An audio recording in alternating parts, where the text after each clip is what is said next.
Hola a todos, soy el maestro internacional Maximiliano Pérez y este es un video para la Academia de Ajedrez a Distancia. El tema que vamos a tratar hoy es la lógica en el ajedrez. Es un tema, por supuesto, que da para hablar horas y horas, pero quiero mostrarles una partida, la cual creo que en cierta manera muestra bastante bien lo que se necesita en general para jugar con lógica, digamos. Eh, Hay un jugador que diríamos es el principal artífice de que la lógica se utilice muchísimo dentro del ajedrez y es José Raúl Capablanca. Fue un jugador excepcional, el cual uno al ver sus partidas pareciera que hace las cosas difíciles fáciles. Sin embargo, detrás de todo esto siempre existe una lógica clara y cristalina. Esta partida que vamos a ver a continuación me parece una de sus mejores actuaciones. Es contra Emanuel Lasker por el Campeonato del Mundo de 1921. Encima es una situación que ameritaba jugar con todo su nivel. Bueno, la partida comienza con D4, D5, caballo F3, E6, C4, caballo F6, alfil G5, caballo BD7. E3 alfil E7, caballo C3, enroque corto. Bueno, un gambito de dama rehusado, ¿no? Torre C1 y acá vino torre 8. Esto es una continuación ya un tanto extraña. En general se suele jugar C6 aquí. Vino dama C2, C6. Bueno, la idea del torre 8 básicamente es la lucha por el tiempo. Porque ahora, cuando el blanco hace la última jugada útil que le queda, que es alfil D3, el negro le hace D por C4 y le gana un tiempo. Lo que pasa es que no está muy claro si realmente la torre N8 está bien ubicada. Por eso que parece una jugada medio extraña. Alfil por C4, caballo D5. Lasker, fiel a su estilo, siempre buscaba incomodar a sus rivales. Esto se llama no casualmente, de hecho, intencionalmente, la maniobra de Capablanca. Es decir, está poniendo a su rival a luchar contra su propia defensa, ¿no? Esto es una característica psicológica, la cual siempre fue característica principal de Lasker. Vino alfil por E7, torre por E7, enroque corto. Quiero que noten, cuando hablamos de lógica, que significa seguir los principios generales del ajedrez. Desarrollo, centro, enroque. Fíjense que Capablanca los viene cumpliendo a la perfección. Caballo F8, torre Fd1. Llevamos otra torre al centro, alfil D7 y ocupamos el centro. Fíjense que las jugadas de Capablanca son clarísimas, ¿no? Caballo B6, vino alfil F1, torre C8. Bueno, si quieren frenar el video, esta sería una buena situación para pensar cómo jugarían de blancas. Bueno, para usar la lógica es importante tener ciertos elementos. El primero y principal que debe funcionar a flor de piel es la profilaxis. Tenemos que estar atentos todo el tiempo a lo que quiera hacer nuestro rival. Por ejemplo, en esta situación, fíjense que el C5 es la posible amenaza o el posible plan que tiene el negro. Es por eso que B4 aquí es una jugada muy pero muy buena. Alfil E8 y otra vez lo mismo.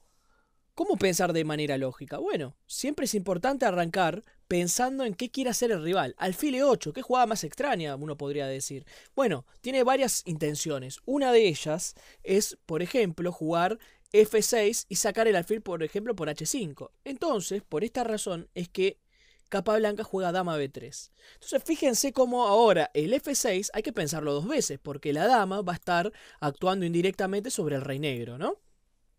Otra jugada muy buena que aparte, de paso, sale de posibles rayos X de la torre negra, ¿no? Ok, vino torre S7 y ahora que no hay un plan claro por parte del negro, ya que el F6 ya no ha sido jugado, comenzamos con la ganancia de espacio sobre A4. Hay una regla que dice que los caballos en B6 y los caballos en G6 en general están mal ubicados y se atacan con H4 o con A4. Caballo G6, A5, ganando más espacio, caballo D7. Bien, otro momento crítico en la posición, si quieren frenar el video y utilizarlo como ejercicio posicional, es muy interesante.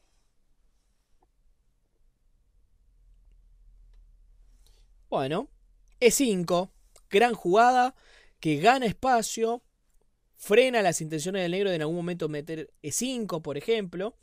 Y bueno, realmente pone en aprietos al jugador, al segundo jugador, porque la verdad es que ¿cómo va a jugar? Fíjense las piezas del negro, están todas apretujadas, ¿no? No se puede mover realmente, es bastante complicado la reacción. En la partida vino B6, que es una reacción bastante lógica, intentando complicar el asunto, caballo E4, yendo hacia la casilla D6. Quiero que vean cómo la lógica de Capablanca va de a poco martillando la posición del negro. Es decir, no se apura, no quiere ganar enseguida, sino simplemente va mirando los detalles de la posición y cómo es que va a desarrollar el juego y hace lo posible para evitar que esto suceda, que los planes del rival se lleven a cabo. Torre B8, dama C3. Se fija sobre la amenaza del rival, sale con dama C3. Caballo F4, caballo D6. Bueno, ganamos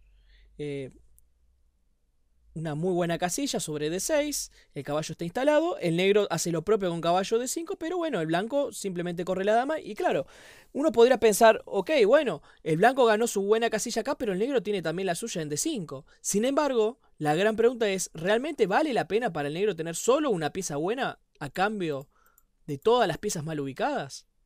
Mientras que el blanco tiene el caballo bueno, pero todas las piezas están bien ubicadas, ¿no? Bueno, aquí viene F6 por parte del negro. Y otra vez los invito a que reflexionen sobre esta posición y piensen qué jugada harían ustedes. Bueno, con respecto a la lógica, es importante que tengan en cuenta plantearse lo siguiente. En general, nosotros solemos pensar en qué vamos a hacer ahora, qué jugada hago ahora, cómo podría molestar al rival. Esa es nuestra forma de pensar. Sin embargo, creo en general que no es la mejor manera de comenzar. Tendríamos que pensar qué va a hacer el otro. Tenemos que arrancar en general siempre con esa pregunta. ¿Qué va a hacer el otro? Capablanca era un jugador que aplicaba la profilaxis de forma increíble y la profilaxis en general está ligada a la lógica. Son jugadas lógicas cuando uno justamente le presta atención al rival. Entonces, muy importante en este caso ver que la jugada próxima del negro va a ser alfil H5 o alfil G6, activando su alfil malo. Entonces ese alfil ya no es malo. En la próxima jugada va a ser buenísimo. Por eso que una jugada que al principio parece totalmente ilógica, pero que justamente es todo lo contrario. Es buenísima, es caballo por E8. Recuerden, nosotros tenemos que prestarle atención a las piezas que quedan sobre el tablero, no a las piezas que se van, ¿sí? Entonces, luego de dama por E8 uno podría pensar, pero cambié mi caballo buenísimo por un alfil que no era tan bueno. Bien, lo primero a tener en cuenta era que el alfil S iba a activarse pronto sobre H5, entonces no iba a ser malo. Lo segundo a tener en cuenta es que el caballo en D6 estaba muy lindo ubicado, pero no cumplía ninguna función vital, ¿no? Entonces, realmente era importante cambiar. Y ahora queda una posición donde me queda un alfil contra un caballo, en este caso mal ubicado en D7. La pregunta es, bueno, hemos conseguido una leve ventaja con este alfil, pero ¿qué hacemos ahora? ¿Qué les dice la lógica, los conceptos generales? ¿Qué hay que intentar hacer? Por supuesto, hay que abrir la posición. Si tengo un alfil contra un caballo, ¿se dan cuenta cómo voy aplicando simplemente los conceptos generales del ajedrez? Es decir, por ejemplo, si me atacan por el lateral, rompo en el centro. Eso significa usar la lógica dentro del ajedrez, ¿sí? Bueno, pensar que va a ser mi rival primero para después contrarrestarlo, ver qué piezas están bien o mal situadas para mejorarlas. Esto es lo que se le llama lógica en ajedrez y juego posicional, ¿sí? Por eso viene E por F6, G por F6 y B5, excelente jugada que abre la posición para que el alfil de casillas blancas sea una buena pieza. Torre BC8, B por C6, torre por C6, se cambia, peón por, y resulta que llegamos a una posición muy instructiva. Creo que nadie podría discutir que en esta posición el blanco está un poco mejor. Lo que pasa es que realmente no es tan fácil llevar adelante la ventaja. Entonces hay que ver realmente cómo es que me voy a posicionar. Es por esto que es importante el siguiente ejercicio. piensen cuáles les parece que son las piezas que habría que mejorar y cuáles son las casillas ideales. Es decir, las casillas que ustedes piensan que estarían muy bien ubicadas. Por supuesto, no vale decir el caballo sobre H6 dando mate o caballo en F6. No, no, bueno, siempre casillas reales, o sea, posibles, digamos. Entonces tomen pieza por pieza y les va a pasar una cosa. Por ejemplo, les doy un ejemplo yo. Les va a pasar que, por ejemplo, el alfil de F1 no está claro si lo quiero llevar a B5, si lo quiero llevar a D3, si lo quiero llevar a C4 o a 6. No tengo claro. Entonces, las piezas que yo no tengo claro qué hacer, los dejamos para después. Busquemos las piezas que parece obvia cuál es su mejora, ¿sí?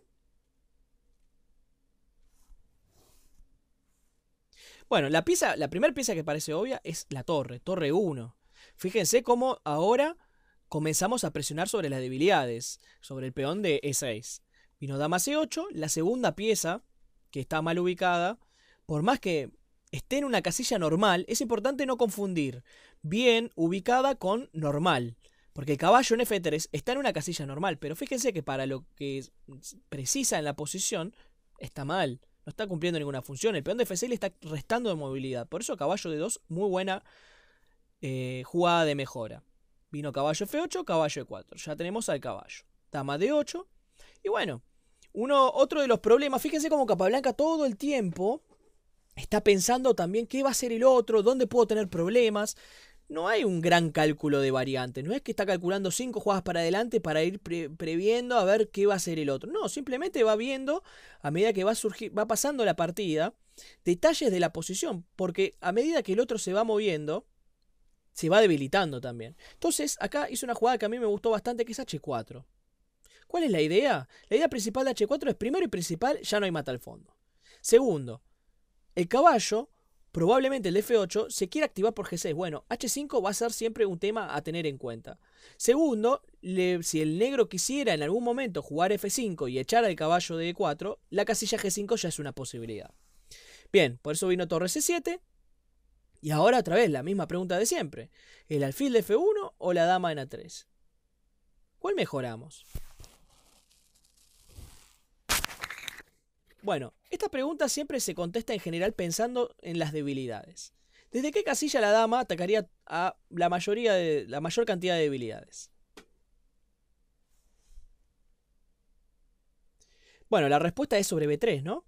Ataco B6, ataco E6, al caballo de D5. Pero no solamente eso, sino que también, luego torre G7, G3, torre A7, permite la inclusión del alfil. Y fíjense, les voy a correr un poquito la posición. Fíjense, por ejemplo, esta posición, así como estamos ahora, y cómo arrancó todo. Recuerden, ¿se acuerdan que estábamos así?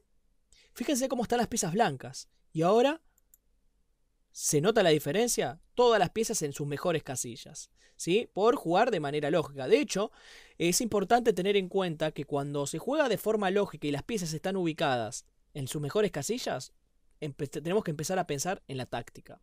De hecho, es hasta mágico parecería pensar en que podría llegar a haber algo. Pero por ejemplo, no sé, imaginemos que jugara el caballo hacia G6, por decir algo.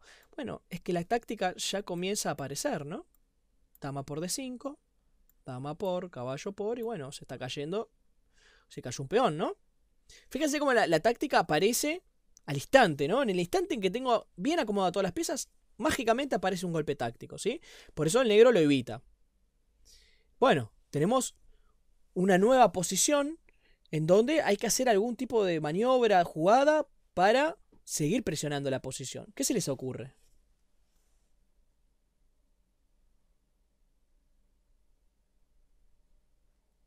Bueno, la única pieza que está defendiendo toda la posición es el caballo en D5. Fíjense que si ese caballo no existiera, entonces la posición del negro sería mucho más difícil de defender. Por eso que caballo C3 es una jugada súper lógica. ¿Se dan cuenta que todas estas maniobras, estas jugadas que estamos viendo de Capablanca, no fueron encontradas en base a un cálculo profundo, por ejemplo, sino que fueron encontradas en base a preguntas, a observar la posición. Y creo que ahí está la gran diferencia en general con respecto a muchos jugadores de la época. Él observaba muy bien la posición y encontraba los detalles, o sea, las posiciones, los conceptos correctos. Entonces, fíjense, el caballo en D5 era la pieza que me estaba molestando. Listo, la elimino. Caballo por C3, dama por C3, rey F7.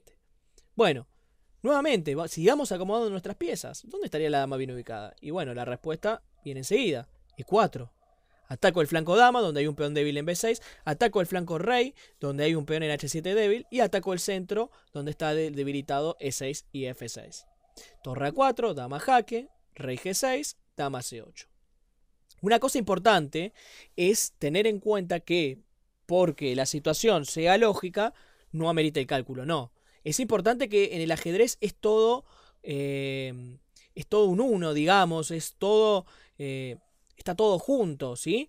Todo es importante en algún momento de la partida. Fíjense, por ejemplo, acá, dama B4, Capablanca había calculado torre C1 y ya no hay ningún tema táctico. Pero es importante estar al tanto de estos temitas tácticos, porque si no, es así como se nos pueden escapar las partidas, ¿sí? Entonces, por eso que en el ajedrez hay que ir mejorando varios aspectos y no solamente uno. Si nos gusta mucho la táctica, bueno, hay que mejorar el ajedrez posicional.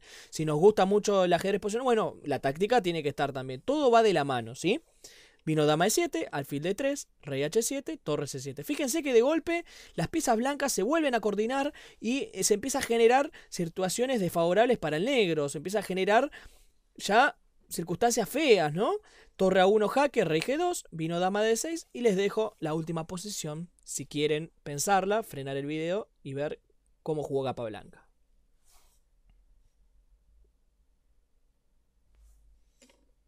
Bueno, acá hay una muy bonita jugada que es dama por F8, que es un digno broche de oro a una partida que a mi entender fue magistral, ¿no? Dama por F8 elimina el caballo defensor de H7 y genera una red de mate que es casi imparable, ¿no? La única forma es jugar rey H5, pero bueno, dama por D6 ya con dama de más, yo creo que ya es suficiente. Seguramente habrá mate también, torre por H7, dama G7, mate, parece también bueno, ¿no? Pero bueno, ya estamos eligiendo la forma de ejecutar al negro, ¿no? Bien, entonces, ¿qué es la lógica en ajedrez? ¿Qué significa? ¿Cómo podemos nosotros intentar jugar de esta manera? Bueno, para mí la respuesta de lo que es la lógica en ajedrez radica en la observación, en observar los detalles, ¿sí?